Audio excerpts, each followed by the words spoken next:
Hyvät naiset ja herrat, tervetuloa tänne Bamses Turbo Underpants-osioon. Tosin naiset ei varmaan tätä kato ja herrasväki pelaa golfia, joten lopuille tervetuloa. Tutun turbon vihellyksen kuulen. Äänellään se mielen kohentaa. Ujels kuin rajun myrskytuulen. Sitä desibelipellet koittaa kohentaa.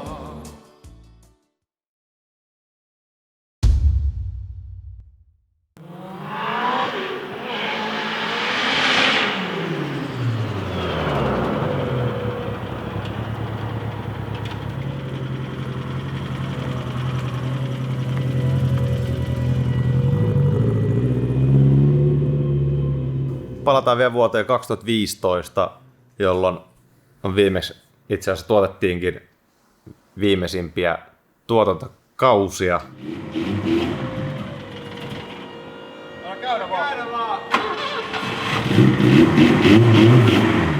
Silloin loppusyksystä siinä kävi semmonen homma aika sopivasti just ennen talvisäilöön viemistä, että annoin muutaman kytkin mintun laitteistolle ja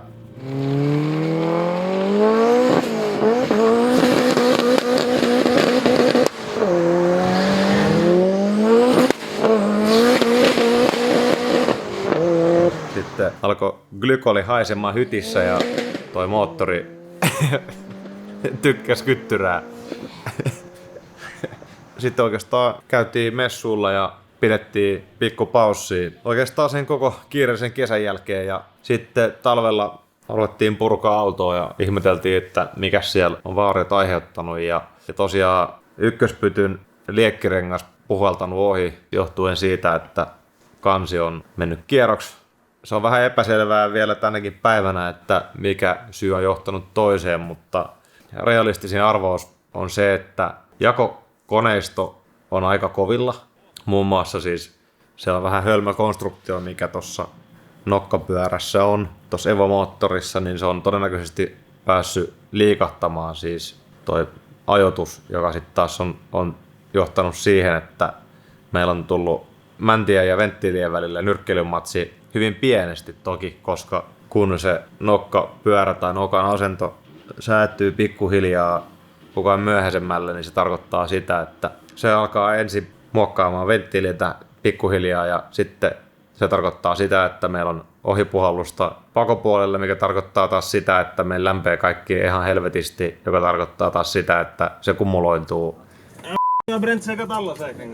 loppujen lopuksi johtaen siihen, että kaikki käy ihan kuumana.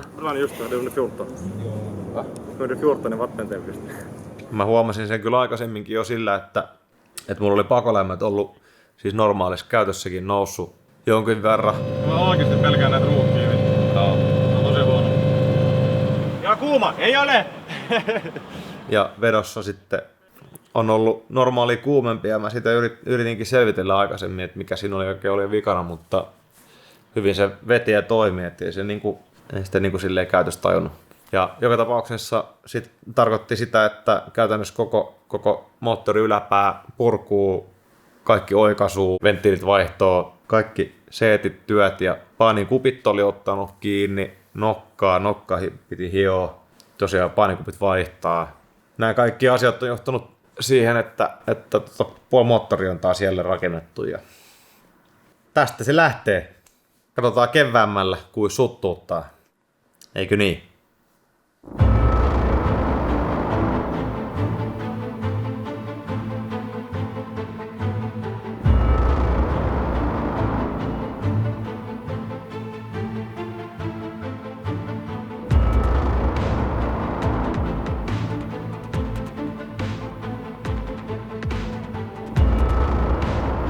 Eletään maailmassa, jossa pienetkin muutokset ovat isoja.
Meni ihan perseelle koko homma. Tää ei kyllä nyt Henkka istu sinne päin. Mikä? Älä. Sulla on ollut liian pitkä tauko tässä välissä. Silloinhan ne vasta meni persilleen kaikki hommat. Mikä oli huonosti? Samassa yhteydessä kun kansi meni remonttiin, niin oli mahdollisuus tehdä uusi paremmin hengittävä pakosarja ja tähän valikoitu sit isompi putkikoko ja Elmer Racingin billettikolektori. Iso hatunnosto sinne Kirkkonummelle. Aikaisemmin ajettiin ihan pykälää pienemmän lahtimella ja sitten pakosarja toimi tosi hyvin, melkein liiankin hyvin. 4.2 primääri, nyt tulee isompi 4.8 OD, koska tuossa on aika iso reikä tässä pakokanavassa ja turha sitä nyt on pienentääkään. Ehkä virtaus vähän huononee, mutta toisaalta niin hemmetin iso ahdi, että ei se nyt herää muutenkaan ikinä. Toisaalta sit kun herää, niin tuuppaa aika kivasti. Toivottavasti täällä voisi vähän ajella pidempääkin kaasupohjassa kuin pari vetoa ja sitten kaikki paskat sulaa. Voi Nyytti. Se on vähän kompaktimpi nyt. Niin on. Aika paljonkin. Vaikka se on isomman primääri. Tää on kyllä mukava hitsata. Hitsailee jotain ihan työpöytään. Tämähän on jo puolivalmis. Kirjaimellisesti. Taivutan tän mun hausta vasta. Ai perä. Henkka saa semmosen toisen käkkylän. Ai hieno. Ota, siitä. Ole hyvä. Muun bodyguardi. No siis lopputulos on kuitenkin se, että kumman mä nyt ensin hitsaan tähän vaan, niin se toinen tulee olemaan ihan perseestä hitsaa. Laitetaan se nyt kiinni tähän pöytään ja Mihin kiinni? Miksi se voi olla näin, koska mä en saa hitsattua sitä? Tolle. No niin. Pidä siinä. Laita siihen. Pidä toi. Hyvä. Noin. No niin. Sitten. Pidä toi. Hyvin Se on pysyy se. hei. Viimeisen päälle. Kohta sulla on kierros, että No niin. laitapa kun mä tästä kirjaan. Tuon. Käännetäänkö pöytään, että saat Eikö mä voin kääntää mun puoliin ja persettä? Toi nyt ei istu tuolta ollenkaan. Joo, noin. Nyt. Ole hyvä. Noin, nyt se on hyvä. Pidä siinä. Joo. Ei, et sä pidä, kun se liikkuu. Noin. Joo. Pidä Onks siinä. ylhäältä hyvä? Sit tulee hyvä, kun se vetää kiinni. Ei oo kyllä nyt. No niin. Pidä siinä. Pidä siinä, pidä tässä, pidä tossa. Tää on tehty ihan päin. Jos tätä lyhentäis ihan snadisti tästä. Tästä näin kun vetäis. Niin. Tästä päästä. Mä otan hei. Kiitti vinkistä. Blowjob-lasit ja kunnon 2 markan kuulolähme.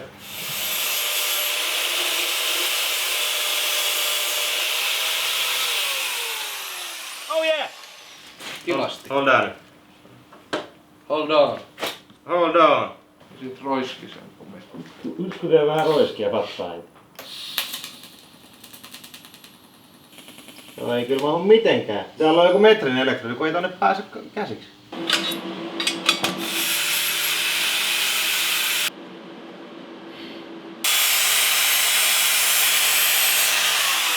Mitäs Raati sanoo? Minkälainen käkkylä? Ihan kivasti. Tosi dynaaminen. Aiks se? Joo, Sitä mä tässä hain. heti huomasin. Että kun se Lähdin hakemaan tässä sitä dynaamisuutta. Mm. Tähän on taas kappale. Hyi! Ei pyörä kappale pyöräksi. Vai duunaadu nyt jätkä.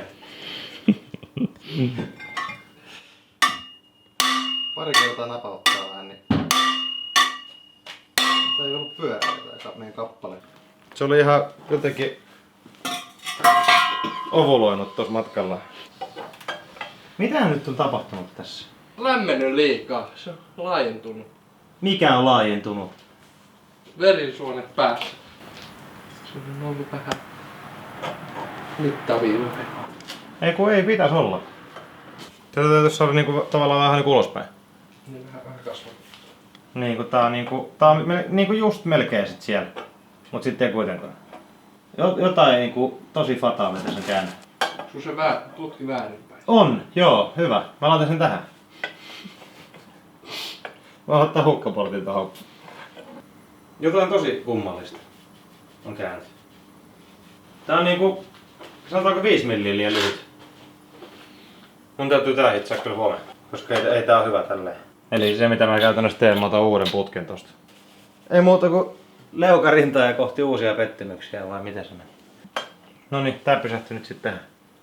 Tuossa joutui vääntelemään aika paljon uusia putkia ja sitten tämä läjähitsaus tapahtui myöhemmin. Sen lisäksi tuli hitsattua vielä hukkaportti pakopesää kiinni, koska tässä nykyisessä ja niin kuin edellisessäkin konstruktiossa oli ahtimen sijainti alas ja taakse. Normaalistihan nykypäivänähän kaikki asentaa sen siihen eteen ja ylös, mutta nyt ollaan muutenkin sen verran vastavirtaa uivia vettä, aina tehdään asiat toisiin ja siirretään lämpöä entuudestaan alemmas ja poispäin konehuoneesta ja osittain sen takia se hukkaportti onkin siinä pesässä ja suoraan siellä auton alla. Pesään asentamalla saadaan aika paljon paremmin virtaa, mutta tietysti voi häiritä vähän ahtimen spuulia, mutta katsotaan. Äänellään se mielen